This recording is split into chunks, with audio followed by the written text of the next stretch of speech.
workers headed for Chicago. But two of the men on the train were not going to Chicago. Here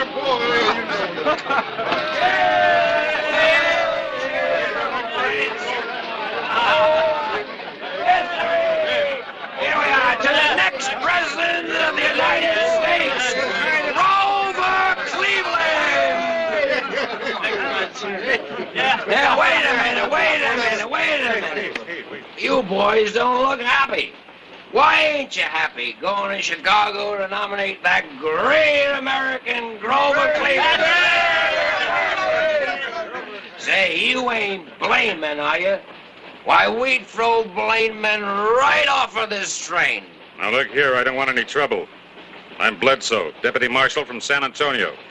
And this here's Sam Carver. Murdered an express agent in the holdup. Then broke jail by killing an unarmed guard. I ran him down in Prescott. And now we're heading back. And neither of us is in the mood for any hijinks. Well, maybe you don't feel like hijinks, Marshal, but the condemned man looks like he needs a little cheering up. How about a drink, Carver? He's not drinking. What's the harm in the poor devil having a bracer? Huh, boys? All right. If I let him have one drink, will you boys leave us alone? Why, sure, Marshal. Just one little drink. A toast to Grover Cleveland.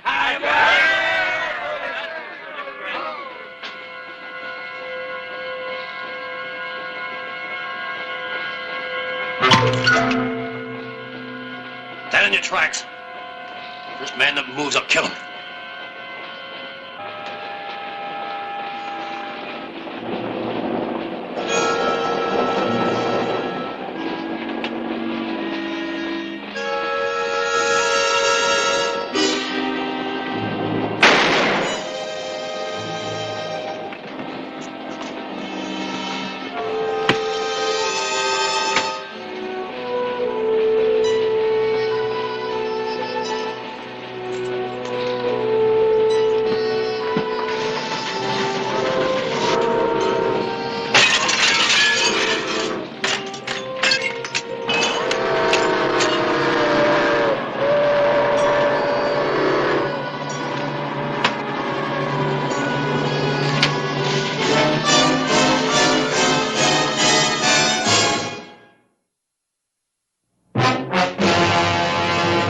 An actual account from the pages of my newspaper, the Tombstone Epitaph.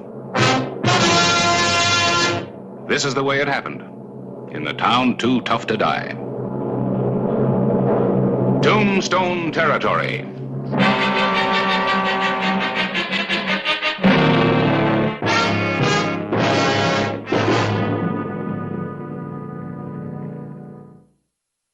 June 24, 1884. Morning, Clay. Bringing your diary up to date? No, accounts, bookwork, reports. People have the idea that being a sheriff is 1/10 chasing after criminals and 9/10 sleeping in the sun. Ah, don't get yourself all riled up so early in the morning. It's bad for your liver. And I hear you've got somebody to chase. Yeah, Sam Carver. He was being taken in for murder when he jumped a train last night north of here. Sam Carver. Wasn't he mixed up in that cattle rustling and butchering ring here about 3 years ago? That's right. I couldn't prove anything definite on him, but feeling was running so high in town that I had to move him out of Tombstone for his own protection. Say, I'm going to go out and talk to his sister, Amy Hendricks. She and Roy are mighty good people, Clay. Hard workers, devoted to that youngster of theirs. And it's a wonder what they've done to the old Walker place since they took it over. Now, why ride out there and get Amy all upset about her brother? She'll get the news soon enough. We'll see. What do you mean? Well, Carver's on foot without money and supplies. He just might head for the place where he's sure getting help. If he suddenly showed up there, Roy and Amy might get involved. I want to make sure they don't.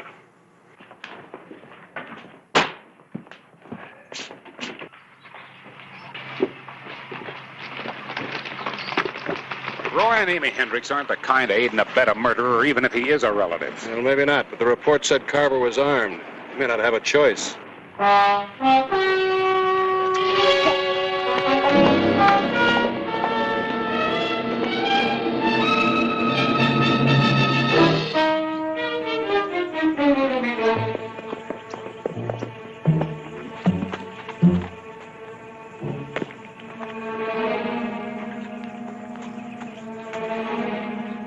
Hi, Bruce. Hi, Mr. Hollister. It's a fat, sassy coon you got there. His name's Bandit. See the mask over his eyes?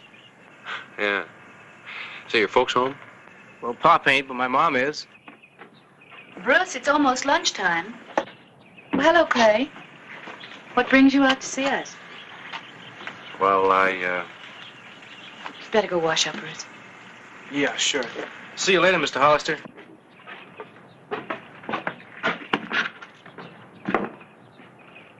Yes, Clay. Boy tells me your husband isn't home, Mrs. Hendricks. I'm sorry. I wanted to talk to both of you. When was the last time you heard from Sam? About 8 months ago, he wrote us from San Antonio. He needed money. He's not in trouble, is he? I'm afraid so. What happened? He killed 2 men, badly injured another one. Oh, no, there must be some mistake. Well, Sam's always been rough and wild. And he's been weak, but... Well, Sam wouldn't kill. I'm sorry, ma'am. There is no mistake. You haven't changed a bit, have you, Clay? You always were ready to condemn him without proof. Why did you come out here, Sheriff, just to gloat? No, ma'am. I came out here to prepare you and to warn you. Of what? Well, there's a chance that Sam may come to you for help. If you give it to him, it's a criminal offense and subject to prosecution. Sam wouldn't come near us or Tombstone. I hope not, because if he does, I expect you to let me know. You expect. You expect. Even if he were to come here, what right have you to expect me to betray him? My right as the representative of the people that gave me this badge, your neighbors, friends. Would you betray them? Go away, please. Times I'm not overly fond of my job. This happens to be one of them.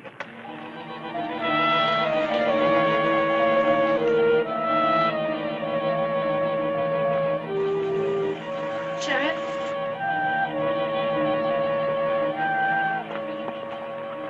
I suppose you were just doing your duty. I'm sorry. All I'm asking is for you and Roy to be careful. You will have it then that blood's thicker than water, won't you? Isn't it?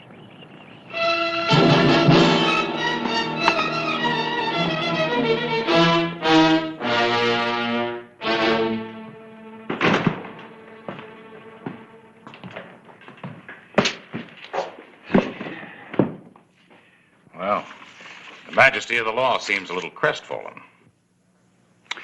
Harris, there ought to be a special course in how to deal with women. Kitten have claws? Oh, no, not that, but I did get her upset. Maybe you're right. Maybe it is all for nothing. One thing I've learned in a checkered career, Clay, the view's terrible looking backward. If you made a botch of things, forget it. Thanks.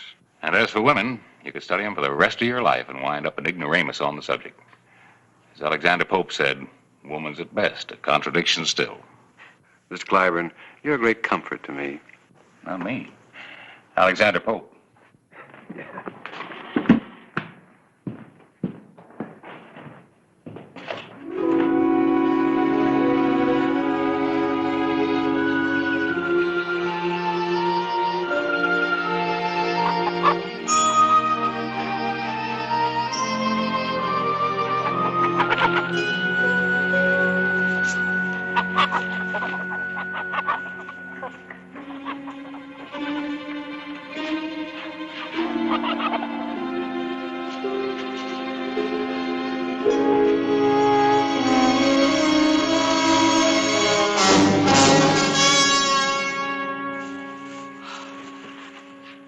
Amy, be quiet. Oh, Sam, I can hardly believe it's you. Oh, when the sheriff said... Sheriff? Sheriff said what? When? Oh, yesterday. They're looking for you, Sam. They say you killed 2 men. Amy, it wasn't like that. You gotta believe me. I killed the first man in self-defense. I was innocent, but they were gonna hang me anyway. And the second man? I tried to get away. The guard tried to gun me down like a dog. It was either him or me. Oh, Sam, I knew you couldn't kill anybody. We haven't got any time for any tears. I'm hurt, Amy. I need help bad.